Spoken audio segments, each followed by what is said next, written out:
যখনই আমরা মহাদেবের কথা স্মরণ করি বা ওনাকে পুজো করি তখন আমরা বলে থাকি হর হর মহাদেব।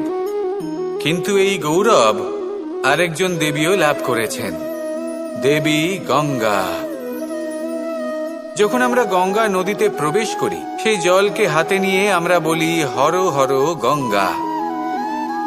ভেবে দেখুন, ভারতে এবং এই সংসারে এত সংখ্যক নদী রয়েছে, কিন্তু এই গৌরব, এই সম্মান, এই মহানুভবতা শুধুমাত্র দেবী গঙ্গাই লাভ করেছেন। এমন কেন? কারণ দেবী গঙ্গা যে স্থান থেকে প্রবাহিত হতে শুরু করেন সেই স্থান থেকেই এই সংসারের সিঞ্চন শুরু হয়ে থাকে। নিজের সঞ্জীবনী শক্তি দ্বারা উনি এই সংসারের মঙ্গল করেন। মানুষের অন্তরের সেই পাপ, নেতিবাচক বোধ, সেই মালিন্য উনি নিজের অন্তরে সমাহিত করেন, সেই মানুষের শুদ্ধিকরণ করেন, আর তার বদলে কিছুই চান